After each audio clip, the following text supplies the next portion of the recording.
Hello and welcome to Modern Toy Fair Reviews. Today, after weeks and weeks of talking about it, it is inevitable I finally am getting around to reviewing the Mezco 112 Thanos. Make sure to stick around to the end to see all of the photos I took of this guy. I really did not expect to take anywhere near as many as I did. There's more than what's actually going to be in this video, so make sure to check out our Instagram or Twitter at Modern Toy Fair, or go and follow us on Reddit u/Modern Toy Fair. And of course, if you enjoy this video, make sure to like it and subscribe to the channel for more weekly reviews and toy news. Also, leave a comment below with your thoughts on this figure. I know the Mezco Thanos has kind of been a very 50-50 figure with a lot of people, and I'm curious to know your thoughts. But that's enough chitter chatter. Let's go ahead and get at her. Okay, so let's take a look at how he turned out. We're going to start with the head. So first thing I want to point out is those eyes just really pop. I didn't really notice it till now, but with the shadowing and everything, like if you pull it up, just, purple, some sculpt, but because of just how like the helmet and his like brow line lays, you get that shadowing and the eyes pop really well. You've got the wrinkles on his chin. You've got all the wrinkles in his cheeks and his mouth line and his nose. Really great sculpt work. Even in the helmet. Got some lines going through both the gold trim and the helmets itself. Got going back through there all the way to the back. You've got some on the little earpiece. You've got some going up the top like gold stripe. And then we'll spin them around here so you can see the back of the helmet. As you can see, again, the lines come all the way back and kind of come to like a nice little point. And then you've got all this incredible sculpt through the shoulder pads. Like they really went all out. It's a great combination between like the MCU movies and the comic books. I really like that also has like the two tones of gold in there to kind of make it pop a little more so it doesn't feel like a solid piece. I am going to take this off real quick though. It is just magnetic and just kind of pops on and off. The suit here below though, it's a little darker than I would have liked. It almost looks black on camera, but it is a navy blue. You've got this great stitch work. You've got the gold vinyl through the chest and the abs. It even goes over like on the shoulders, and it goes from this like kind of like gold pad to just like a slightly lighter blue, and then some stripes throughout it. Then you've got the kind of wrist guards that really are impressive again, just like the shoulder piece. Like they killed it on the sculpt, even on the hands of just like the knuckles and the different pieces throughout there. And on the inside of the hands, you can kind of see it. There's even some sculpted on padding on the inside of it, which is really cool. Then you do have some issues with it. As you can see, if you get a little too crazy if you're posing, it can start to rub. You can see a little bit of damage there on the left arm. You do have the gold belt, again, with all that crazy design. It's a separate piece, but it doesn't move. And then, of course, you've got some gold trim at the bottom of his shirt. You've got these saggy pants, which really bother me, make his legs look super short. But again, you got some line work there with the lighter blue, the knee pads, and then going down to the boots, which have all sorts of crazy design work going into it. Again, you've got some different tones of gold to really make it pop. And then on the bottom of the feet, you've got some tread and a little peg hole. And if we spin it around here, just so you can see the back of his shirt, it's got these kind of gold plates going down his spine. And then the back of the pants are pretty plain with just a stripe on each leg, and of course the back of the boots. So overall, he looks incredible, if nothing else. Okay, so this is where it gets a little rough. We're going to do some articulation. So with the head, you get some tilt left and right. It does swivel all the way around on a ball joint. You do get a little bit of up, a little bit of down. And then for the arms, you can't get the shoulder out to 90. Get them straightened out there so you can see. The suit's a little bit of a hindrance though. It does move also forward and backwards. You can see the suit starts to kind of like twist and stuff and get in the way. No bicep swivel, just the shoulder swivel, and then the elbow is a single joint, but it also has a little bit of a swivel. You have to kind of work it. You have to like hold on to the bicep to get it to really swivel and also mess with the suit so it doesn't get in the way. As you can see right there, it starts to really like twist and kind of get all bunched up. At the wrist and forearm, you do have some swivel where his forearm guards are. You've got the peg for the wrist, which goes forward and back. You can twist it around to get some side-to-side motion as well. And then for the abdomen, I'm pretty sure it's the Bluto body with just like dark side legs maybe.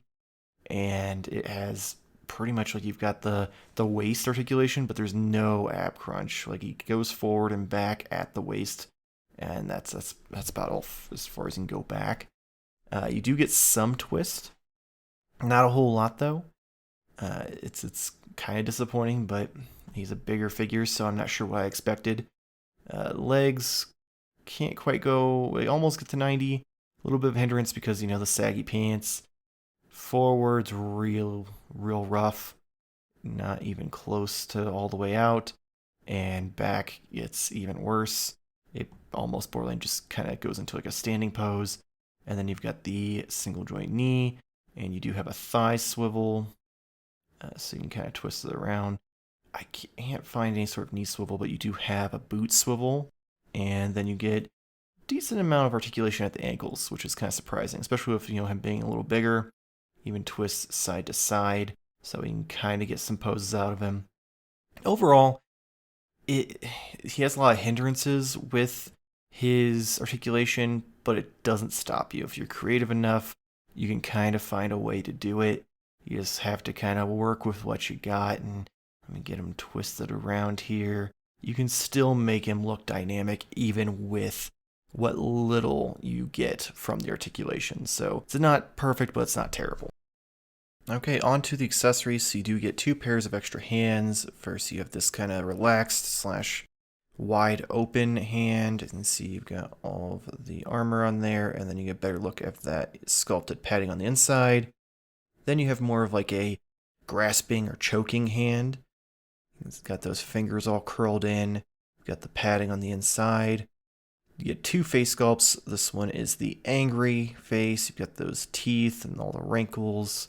And the second one, this one's my favorite, is the smiling face.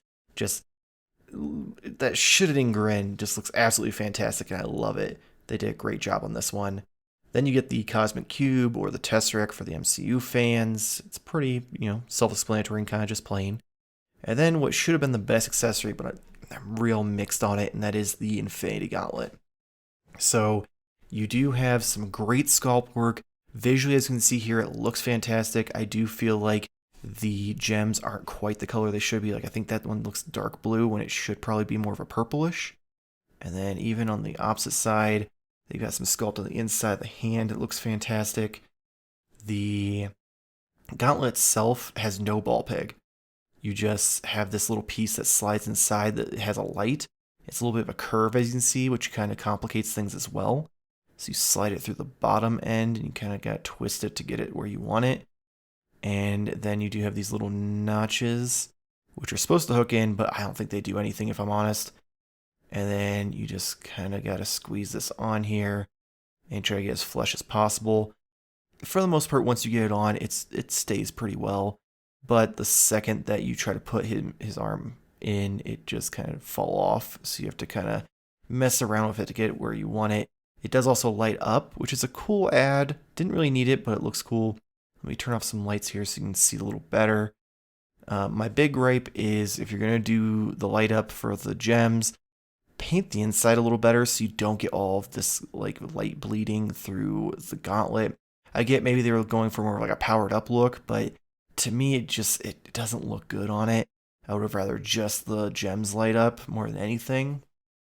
And then you do have an alternate hand for this, which is a fist. See if I can get it on there. As you can see, if you don't get it on just right, you've got some kind of open area there where the wrist is. And for the most part, you can kind of just finagle it and like push down. And it does push out the back, but it's all just kind of working with it to get it where you want it. For the most part, again, it stays on pretty well. You also don't get any snapping fingers. I realize that, comic book version, the snap wasn't quite as big as it was in the MCU, but it's still kind of a disappointment because it did happen. And then as far as putting the gauntlet on, so the left arm pops off real easily, and then you just kind of pull it out here. As you can see, no actual peg, which is real annoying. It's just got this like weird mesh and this plastic rim. so it just kind of slides around the end of his nub for an arm, and as you can see, the hand already popped off. You have to kind of like push the bottom part of the gauntlet up to get it to stay. It's really annoying, really disappointed with how poorly executed this was. And then the last thing you have, of course, is the display stand, which has the Infinity Gauntlet there on it, with that nice gold against the navy blue. Alright, quick size comparison. So we have him here next to the San Diego Comic-Con Classic Captain America. As you can see, they scale really well together. Like, the size difference is massive and I love it. Him with just regular Mezco Iron Man, though, I feel like Iron Man's a little bit too tall, but I still think it's nice. He is almost up to chin height, though. Let's switch these out and put him with someone a little more his size. So here he is with the Mezco 112 Darkseid. As you can see, they're about the same height. I will say, though, out of the two, Thanos is significantly bigger. Like, just bulkier. Like, he looks more physically imposing, where Darkseid just looks more tall. Alright, last up is the box. As you can see, it's massive. You got Thanos at the top, Thanos written across the middle, 112 logo, Marvel logo. Turn over the side, you do have gold instead of blue with the gauntlet there, and then some logos at the top and bottom. Same on the opposite side. And just get a little better look at the 112 logos and stuff.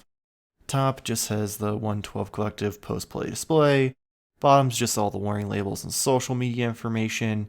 And then flip around the back, and you've got Thanos with all of his accessories, and then some pictures that Mezco had on the back, along with the barcode and the warning labels. And then, as always, the slipcover does come off to just reveal the window. So if you want to display it in the box, 112 on the side, and then the Mezco logo on the back. Nothing too crazy. This box is massive. I do wish they would have done the gold on the front with the gauntlet instead, though.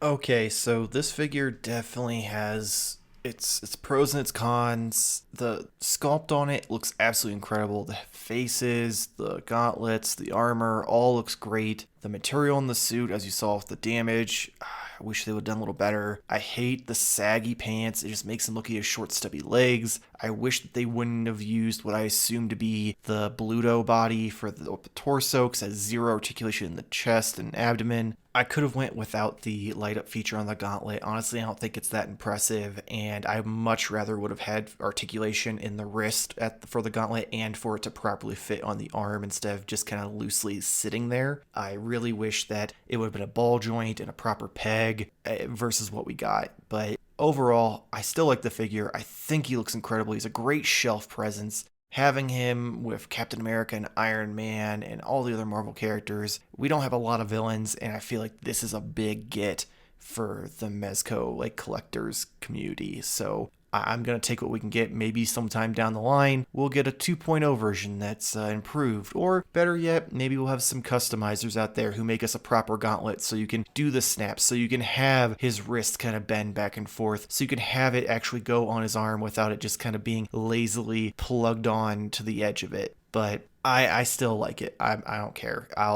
For the price, it kind of hurt, but it's still a good figure in my opinion, and I'm keeping it. But that is it for this week's video, so please, again, make sure to like it if you enjoyed it, and subscribe if you want more weekly reviews and toy news. As always, check us out over on Twitter and Instagram at Modern Toy Fair, and Reddit with u/Modern Toy Fair. Make sure to check back every Monday for our weekly Modern Monday reviews, and every Friday for the weekly toy news with me and Jamar, or me and Nate, depending on whose week it is. And check us out on twitch.tv/Modern Toy Fair every Wednesday for Wednesday night weekly purchases, so you can see what me, Nate, and Jamar picked up each week, and potentially what's going to be next on the review menu. But hopefully we'll see you next week. Same toy time, same toy fair channel. Thanks for watching.